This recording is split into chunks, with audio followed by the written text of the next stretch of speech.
अस्सलाम वालेकुम, welcome to food time. नाज़रीन, कैसे हैं आप? उम्मीद करता हूँ खैरियत से होंगे। आज मैंने आपके लिए नमकीन गोश्त जो है वो बनाया है, बहुत ज़बरदस्त किस्म का। ये देखें आप, क्रंची क्रंची सा और मुकम्मल जो है वो सॉफ्ट हो चुका हुआ है, गल चुका हुआ है बहुत अच्छे तरीके से। ये रवायती जो है नमकीन गोश्त नहीं है, बहुत पुरानी रेसिपी है, लेकिन उसको देसी टच जो है वो हमने दिया है आज ग्रीन चिल्ली का। और इसमें एक आधा मसाला जो है वो हमने शामिल किया है। आप जब इसको बनाएंगे तो आप तमाम तरह के जो नमकीन गोश्त आपने आज तक खाए हैं सबको भूल जाएंगे। बहुत मुनफरिद सा स्टाइल है इसका, बहुत आसान बनाने में, छोटी सी एक टिप है और इतना ज़बरदस्त किस्म का ये बनेगा कि आप इसको बनाने के बाद किसी और नमकीन गोश्त की रेसिपी के बारे में सोच भी नहीं सकते। और यही ओरिजिनल रेसिपी नमकीन गोश्त की जो है, जिस तरह से भी आप बनाएं, असल में गोश्त खाने की अफादियत जो है वो नमकीन गोश्त ही है। आप ये बनाएंगे तो इसके अलावा इंशाल्लाह कोई नहीं बनाएंगे। अगर आप कोई और बना रहे हैं पहले से, आप उसमें अच्छी महारत रखते हैं, तो मैं आपको यही कहूँगा कि गोश्त जब भी आपने खाना हो, किसी मरीज़ को या कमज़ोर शख्स को खिलाना हो, इसकी बहुत ज़्यादा अफादियत जो है वो इस तरह नमकीन गोश्त बनाने में है। भरपूर इसका जो आप जायका भी ले सकते हैं गोश्त का, उसके बाद इसकी भरपूर जो है वो ग़िज़ाइयत भी आप हासिल कर सकते हैं। तो आइए वीडियो की तरफ, किस तरह से मैंने इसको बनाया है मैं आपको बनाना सिखाता हूँ। बिस्मिल्लाहिर्रहमानिर्रहीम। सबसे पहले हमने कुकर लिया, उसमें आधा लीटर हमने तकरीबन 2 गिलास जो है वो पानी डाल दिया हमने। अब इसमें हम डालेंगे तकरीबन 1 खाने का चम्मच नमक। नमक बाद में भी एडजस्ट किया जा सकता है। 1 खाने का चम्मच हमने नमक डाल दिया और 1 चाय का चम्मच ज़ीरा पाउडर इसमें हम शामिल करेंगे। अब इसमें डालेंगे हम बीफ, हमने लिया है 1 केजी। इसको हमने देखें ब्रीक क्यूब्स में काट लिया। ये बगैर हड्डी के है और चर्बी वाला गोश्त है। चर्बी आपको नज़र आ रही होगी, ये चर्बी वाला बगैर हड्डी के 1 किलो गोश्त है। इसमें कुछ पीस हमने ये देखें चर्बी के भी डाले हैं, तो ये सारा इसमें हम डाल देंगे। अब हमें इसमें डालेंगे तकरीबन 2 खाने के चम्मच जो हैं वो वाइट सिरका, सफ़ेद सिरका 2 खाने के चम्मच डालेंगे।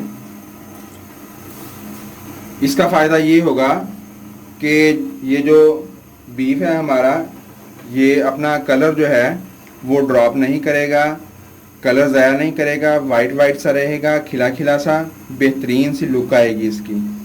अब इसको हमने गलाने तक पकाना है। 15 से 20 मिनट जो है इसको गलने में लग जाएंगे।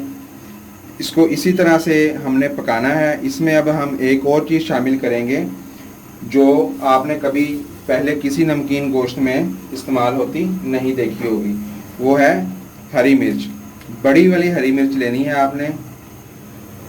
इसको सिर्फ हल्का हल्का सा कट लगा के, हाफ कट आपने इसको लगाना है। हाफ कट लगा के आपने इसको इसमें डाल देना है।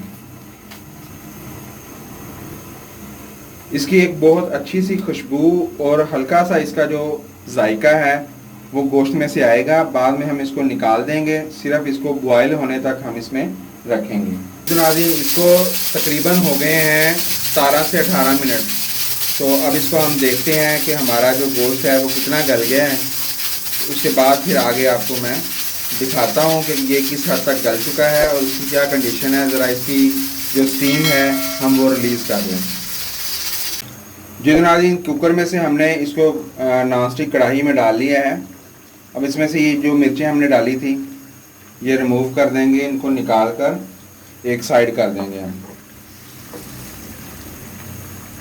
छोटे कट लगाने का ये फ़ायदा हुआ कि इसमें से जो बीज हैं वो हमारे गोश्त में शामिल नहीं हुए।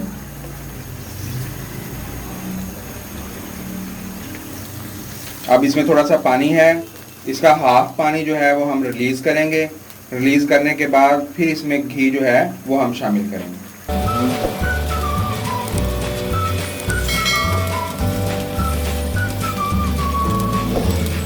जी तो नाज़रीन ये देखें, हाफ़ पानी जो है वो हमने इसका खुश्क कर लिया है। बीफ आपको नज़र आ रहा होगा, बिल्कुल जो है खिला खिला सा वाइट वाइट सा है। ये देखें, बहुत ज़बरदस्त कलर है अभी तक इसका, और ये इंशाल्लाह आखिर तक इसका यही कलर सेम रहेगा, क्योंकि हमने इसमें सिरका इस्तेमाल किया है। अब हम इसमें 1 चाय का चम्मच काली मिर्च पाउडर जो है उसका शामिल करेंगे। सिर्फ 1 चाय का चम्मच आपने काली मिर्च पाउडर शामिल करना है। थोड़ा सा पानी इसलिए रखा गया है कि ये जो मिर्च है ये अच्छे तरीके से गोश्त में रच बस जाए, अच्छे से इसका जो टेस्ट है वो हमें आए, ना कि वो कच्चा कच्चा जो हम ऊपर से डालते हैं वो नहीं आना चाहिए। अगर वो टेस्ट आएगा तो फिर आपको इस गोश्त को बनाने का कोई फ़ायदा नहीं। आखिर में आपने इसमें कोई चीज़ जो है वो शामिल नहीं करनी, हर चीज़ आपने इस वक्त पर एडजस्ट करनी है। नमक भी मैंने थोड़ी देर पहले चेक करके इसको एडजस्ट कर लिया है। इसमें कोई भी चीज़, मैं आपको बार बार कह रहा हूँ कि इसमें कोई भी चीज़ आपने बाद में शामिल नहीं करनी, अगर आपने इसका असल टेस्ट लेना है तो। अब इसको हम मज़ीद जो है वो 2 से 3 मिनट पकाएंगे, फिर इसमें हम घी शामिल करेंगे। जी तो नाज़रीन ये देखें, पानी इसका बिल्कुल कम रह गया है, ना होने के बराबर। अब हम इसमें, अगर आप महसूस करें मेरे पास चर्बी ज़रा कम थी, इसलिए अब इसमें थोड़ा सा हम घी जो है वो डालेंगे, तकरीबन सिर्फ 2 खाने के चम्मच। 2 खाने के चम्मच मैंने इसमें घी का शामिल कर दिया। आज मैंने एक दफ़ा स्लो की थी, अब दोबारा से इसकी आंच हाई करेंगे। हाई आंच पर इसको अच्छे से हम भूनेंगे। आखिर में इसकी अच्छे से भुनाई जो है वो बहुत ज़रूरी है, उससे ज़रा इसमें क्रंची सा एक टेस्ट जो है वो आएगा। हाई फ्लेम पर तेज़ आंच पर जब आप इसको फ्राई करेंगे तो।